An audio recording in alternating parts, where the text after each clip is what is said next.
नमस्कार और हमारी आज की इस खास पड़ताल में आपका स्वागत है। आज हम भारत के रोजमर्रा के इस्तेमाल वाले सामान मतलब फास्ट मूविंग कंज्यूमर गुड्स या एफएमसीजी सेक्टर की गहराई में उतर रहे हैं। देखिए, हमारे पास इस पर कई रिपोर्ट्स हैं, एनालिसिस हैं, नोट्स हैं और इन सब में सेक्टर की ग्रोथ, जो चैलेंजेस हैं और हाँ, इन्वेस्टमेंट को लेकर भी काफ़ी अहम जानकारी है। तो कोशिश ही रहेगी कि इन सारे स्रोतों से सबसे काम की बातें निकालें ताकि ये जो तेजी से बढ़ता सेक्टर है ना, इसकी एक साफ तस्वीर सामने आ सके। और शुरू करने के लिए एक मजेदार फैक्ट बताता हूँ। एक अनुमान है कि 2033 तक भारत का एफएमसीजी बाजार 1 ट्रिलियन मतलब करीब 83 लाख करोड़ रुपए से भी ज्यादा का हो सकता है। चलिए इसको थोड़ा और समझते हैं। तो सबसे पहले ये सेक्टर इतनी तेजी से आगे क्यों बढ़ रहा है, मतलब कौन सी चीजें हैं जो इसे पुश कर रही हैं। हमारे एनालिसिस के हिसाब से तो भाई लोगों की इनकम बढ़ रही है, डिस्पोजेबल इनकम जिसे कहते हैं। शहर तेजी से बढ़ रहे हैं और खासकर गांवों के बाजार में जबरदस्त ग्रोथ है। बिल्कुल सही कहा आपने। और यहाँ एक बहुत दिलचस्प बात हुई है हाल में, खासकर अगर हम 2025 के दूसरे क्वार्टर के आंकड़े देखें, हाँ। तो गांव में एफएमसीजी की मांग पता है शहरों के मुकाबले लगभग 2 गुनी तेजी से बढ़ी है। अरे वाह, 2 गुनी, ये तो काफी ज्यादा है। जी हाँ, ये एक बड़ा सिग्नल है।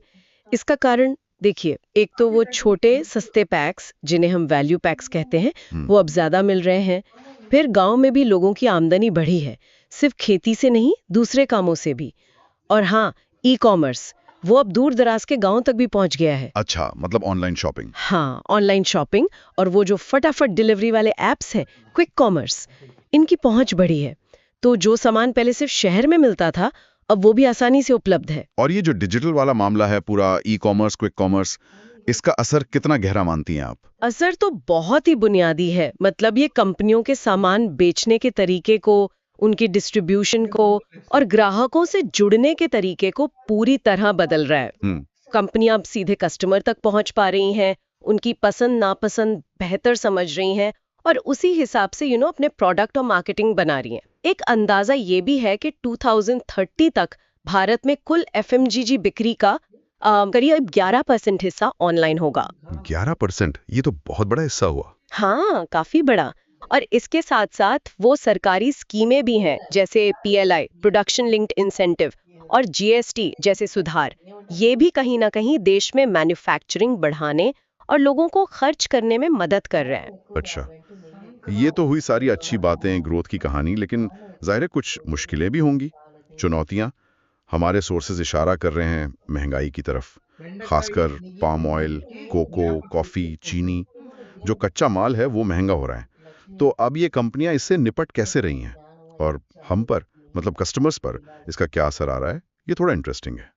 हाँ, ये वाकई एक बड़ी चुनौती है जिससे सब जूझ रहे हैं। देखिए, मोटे तौर पर 2 रास्ते अपनाए जा रहे हैं। पहला, जो सबसे सीधा है, दाम बढ़ा देना। हाँ, वो तो दिख रहा है, साबुन, बिस्किट सब महंगे हुए हैं। बिल्कुल।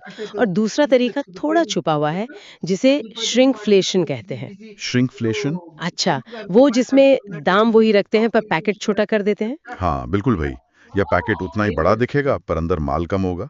आपने भी नोटिस किया होगा शायद। बिस्किट के पैकेट में कम बिस्किट। हाँ हाँ, किया है। लगता है पैकेट हल्का हो गया है। वो ही है श्रिंकफ्लेशन। अब इसका नतीजा ये है कि हम जैसे ग्राहक भी कीमत को लेकर ज्यादा सावधान हो गए हैं। आंकड़े भी यही बताते हैं कि लोग या तो छोटे पैक्स ले रहे हैं या फिर वो ऑप्शन ढूंढ रहे हैं जहां उन्हें लगे कि पैसे की पूरी कीमत मिल रही है, मतलब वैल्यू फॉर मनी वाला मामला। हाँ, तो इसका मतलब ये समझें कि जो महंगे प्रीमियम प्रोडक्ट्स हैं उनका बाजार अब ठंडा पड़ रहा है, लोग अब से सस्ता ही देख रहे हैं। नहीं, ऐसा भी नहीं कह सकते, पूरी तरह से नहीं। तस्वीर थोड़ी मिली जुली है, कॉम्प्लेक्स है। देखिए, एक तरफ तो ये सच है कि वैल्यू पैक्स की मांग बढ़ी है, बहुत ज्यादा। हाँ। लेकिन दूसरी तरफ खासकर बड़े शहरों में और जिनकी इनकम अच्छी है, उनमें एक वर्ग ऐसा भी है जो अच्छी क्वालिटी के लिए या हेल्थ बेनिफिट्स के लिए या कुछ नया ट्राई करने के लिए प्रीमियम कीमत देने को तैयार है। अच्छा। हाँ, लोग अब सिर्फ जरूरत के लिए नहीं बल्कि अच्छे अनुभव के लिए, अच्छी सेहत के लिए भी खर्च कर रहे हैं। तो कंपनियां ऐसा नहीं कि सिर्फ सस्ता माल बना रही हैं, वो प्रीमियम सेगमेंट पर भी उतना ही फोकस कर रही हैं, नए बेहतर इनोवेटिव प्रोडक्ट्स ला रही हैं। ये इंटरेस्टिंग बैलेंस है। अच्छा, ग्रोथ और चुनौतियों के अलावा कोई और नए ट्रेंड्स, नई लहरें दिख रही हैं इस सेक्टर में जिन पर नजर रखनी चाहिए? हाँ, कई हैं और काफी महत्वपूर्ण है। पहला तो है D2C ब्रांड्स का उभार, मतलब डायरेक्ट टू कंज्यूमर। अच्छा, ये वो जो सीधे अपनी वेबसाइट से बेचते हैं बिना दुकान के? बिल्कुल, ये कंपनियां बहुत तेजी से बढ़ रही हैं। ये ज्यादा फ्लेक्सिबल होती हैं, ग्राहकों की जरूरतों को जल्दी समझ लेती हैं और बड़ी पुरानी कंपनियों को अच्छी टक्कर दे रही हैं। ओके। और दूसरा, डिजिटल एडवर्टाइजिंग और एआई बेस्ड मार्केटिंग का बढ़ता इस्तेमाल। अब कंपनियां ऑनलाइन डेटा का इस्तेमाल करके हमें ज्यादा टारगेटेड ऐड दिखाती हैं जो हमारी पसंद के हिसाब से होते हैं। हाँ, ये तो होता है। तीसरा, और ये बहुत जरूरी है, ग्राहक अब हेल्थ और वेलनेस पर बहुत फोकस कर रहे हैं। ऑर्गेनिक खाना, आयुर्वेदिक प्रोडक्ट्स, प्रोटीन वाली चीजें, इनकी मांग बढ़ रही है। हेल्थ और वेलनेस और साथ ही सस्टेनेबिलिटी, मतलब प्रोडक्ट पर्यावरण के लिए कितना सही है, समाज के लिए कितना सही है, लोग अब ये भी देख रहे हैं। सामान कहाँ से आया, कैसे बना, पैकेजिंग इको फ्रेंडली है या नहीं। सही बात है, ये जागरूकता बढ़ रही है। इसी वजह से कंपनियां भी अब एथिकल सोर्सिंग पर, इको फ्रेंडली पैकेजिंग पर ध्यान दे रही हैं। और आखिर में कंपटीशन, वो बहुत बढ़ गया है। पुरानी बड़ी मल्टीनेशनल कंपनियां तो हैं ही, साथ में ये नई D2C कंपनियां भी आ गई हैं। इसीलिए मर्जर और एक्विजिशन मतलब M&A वो भी ज्यादा हो रहा है। बड़ी कंपनियां नई सोच वाली छोटी कंपनियों को खरीद रही हैं। काफी कुछ चल रहा है। अच्छा, अगर हम इस FMCG सेक्टर में थोड़ा और अंदर जाएं, तो कौन से खास हिस्से हैं, मतलब सब सेक्टर्स, जो सबसे ज्यादा तेजी से बढ़ रहे हैं? कहाँ सबसे ज्यादा एक्शन दिख रहा है? हाँ, ये जानना दिलचस्प है कि कुछ खास कैटेगरीज हैं जहां ग्रोथ की रफ्तार बाकी सेक्टर से कहीं ज्यादा तेज है। हमारे सोर्सेस के हिसाब से अगले 3 साल यानी करीब 2028 तक इन एरियाज में जबरदस्त तेजी की उम्मीद है। ओके, कौन कौन से हैं वो? पहला, हेल्थ और वेलनेस फूड्स।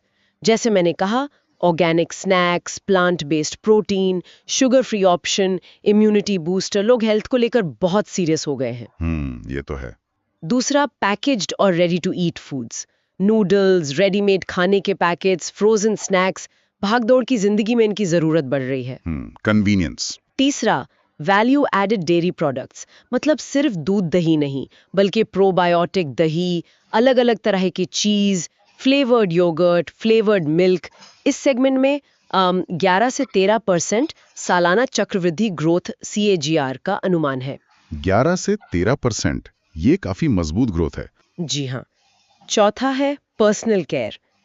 इसमें भी खासकर जो नेचुरल, हर्बल या आयुर्वेदिक प्रोडक्ट्स हैं, स्किन केयर, हेयर केयर, उनकी मांग तेज है। ओके। और पांचवा, जो शायद थोड़ा चौंकाए, वो है पेट केयर। पेट केयर मतलब पालतू जानवरों का खाना और सामान? हाँ बिल्कुल। अरे वाह, ये भी इतनी तेजी से, ये तो वाकई इंटरेस्टिंग है। पहले इतना फोकस नहीं था इस पर। हाँ, ये अब एक बहुत तेजी से बढ़ता हुआ सेगमेंट है। देखिए, भारत में पेट्स रखने का चलन बढ़ रहा है।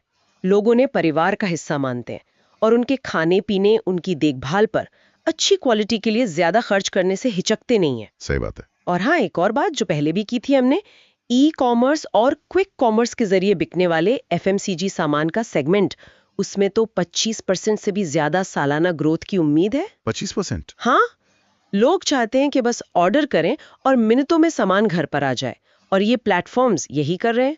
तो ये सारे ट्रेंड्स मिलकर सेक्टर को एक नई रफ्तार दे रहे हैं। तो ये सारे ट्रेंड्स, ग्रोथ की बातें, चुनौतियां, इन सबको देखते हुए अब आते हैं निवेश के नजरिए पर। इन्वेस्टमेंट के लिहाज से क्या तस्वीर दिखती है? हमारे पास जो जानकारी है उसमें कुछ बड़ी कंपनियों के नाम भी हैं, तो निवेशकों के लिए क्या मौके हैं और किन चीजों का ध्यान रखना चाहिए? देखिए, इन्वेस्टमेंट के लिहाज से एनालिस्ट का मानना है कि इस फाइनेंशियल ईयर FY25 में सेक्टर का ओवरऑल रेवेन्यू 7 से 9% बढ़ सकता है। 7 से 9%? ठीक है। हाँ। इसमें गांवों की बढ़ती डिमांड और डिजिटल का बड़ा हाथ रहेगा। लॉन्ग टर्म में देखें तो भारत की जो कंजम्पशन स्टोरी है वो मजबूत है, तो सेक्टर का भविष्य अच्छा दिखता है। लेकिन शॉर्ट टर्म में, मतलब अगले साल 1.5 साल में, कच्चे माल की कीमतों का उतार चढ़ाव और शहरों की डिमांड में थोड़ी सुस्ती, ये मुनाफे पर थोड़ा दबाव डाल सकती है। अच्छा। तो अगर हम इसे थोड़ा और बारीकी से देखें, निवेशकों के लिए वो कंपनियां ज्यादा आकर्षक हो सकती हैं जिनकी गांवों में पकड़ मजबूत है। Rural reach. हाँ, जो डिजिटल बदलाव को तेजी से अपना रही हैं, जिनके पास प्रीमियम प्रोडक्ट्स बेचने की क्षमता है और जिन पे कर्ज कम है, ऐसी कंपनियां मौजूदा चुनौतियों का सामना शायद बेहतर कर पाएंगी। हमारी सोर्सेस में कुछ कंपनियों के नाम खास तौर पर उभरे हैं जिनके बारे में लगता है कि वो अगले कुछ सालों में, मतलब 2028 तक अच्छा कर सकती हैं, जैसे HUL, ITC, नेस्ले, ब्रिटानिया और कुछ तेजी से बढ़ने वाली कंपनियां जैसे वरुण बेवरेजेस और टाटा कंज्यूमर प्रोडक्ट्स। इनमें ऐसी क्या खास बात दिख रही है? हाँ, ये कंपनियां कुछ वजहों से मजबूत दिखती हैं। देखिए, आईटीसी का बिजनेस बहुत फैला हुआ है। FMCG, cigarette, hotel, agri, paper, तो रिस्क बढ़ जाता है। और उनका एफएमसीजी बिजनेस लगातार बढ़ रहा है, कैश फ्लो भी अच्छा है। ठीक है। एचयूएल की तो घर घर तक पहुंच है, खासकर गांवों में। उनका डिस्ट्रीब्यूशन नेटवर्क कमाल का है। और उनका वो शिखर ऐप है ना, डिजिटल वाला, वो उन्हें सीधे छोटे दुकानदारों से जोड़ता है। ये एक बड़ा एडवांटेज है। हाँ, वो शिखर ऐप सुना है मैंने। वरुण बेवरेजेस वो पेप्सिको के पार्टनर हैं। बेवरेजेस में लीडर हैं और तेजी से प्रोडक्शन बढ़ा रहे हैं। एक्सपोर्ट पर भी फोकस है। टाटा कंज्यूमर प्रोडक्ट्स चाय, नमक, दाल से लेकर रेडी टू ईट तक फूड और बेवरेज में बहुत तेजी से एक्सपैंड कर रहा है। प्रीमियम पर भी जोर है। और Nestle, Britannia? Nestle nutrition foods में लीडर है, ग्रोथ स्थिर रहती है। ब्रिटानिया बेकरी और डेयरी में लगातार इनोवेशन कर रहा है, मार्जिन सुधरने की उम्मीद है। इनके अलावा डाबर, मैरिको, गोदरेज कंज्यूमर भी हैं, जो अपने अपने एरिया में, मतलब herbal Ayurveda, value added oil, health foods और होम पर्सनल केयर में मजबूत हैं। अच्छा, यहाँ कुछ कंपनियों के लिए फ्यूचर के स्टॉक प्राइस टारगेट भी दिए गए हैं, जैसे आईटीसी 580, 600 रुपए, वरुण बेवरेजेस 2300, 2400 रुपए, एचयूएल 2950, 3100 रुपए, और खरीदने के लिए सही लेवल, एंट्री रेंज भी।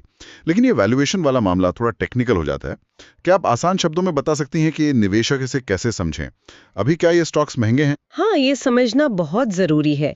देखिए, वैल्यूएशन जैसे पीई रेशियो, वो हमें बताता है कि बाजार उस कंपनी की फ्यूचर की कमाई को लेकर कितना पॉजिटिव है। मतलब निवेशक कंपनी की भविष्य की हर एक रुपए की कमाई के लिए आज कितने रुपए देने को तैयार हैं। ओके। अभी एफएमसीजी स्टॉक्स का वैल्यूएशन उनके अपने पुराने एवरेज से थोड़ा ज्यादा है।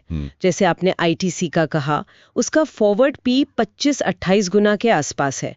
इसका मतलब ये है कि बाजार को अच्छी ग्रोथ की उम्मीद तो है, लेकिन कीमतें थोड़ी बड़ी भी लग सकती हैं। तो फिर क्या करें, खरीदें या रुकें? देखिए, इसीलिए शायद जल्दबाजी में सारा पैसा एक साथ लगाने के बजाय या तो थोड़ी गिरावट का इंतजार करना समझदारी हो सकती है, या फिर अगर लंबी अवधि के लिए निवेश करना है तो धीरे धीरे किश्तों में निवेश करना, जैसे एसआईपी के जरिए। अच्छा, सिस्टमैटिक इन्वेस्टमेंट प्लान। हाँ, उससे बाजार के उतार चढ़ाव का रिस्क थोड़ा कम हो जाता है।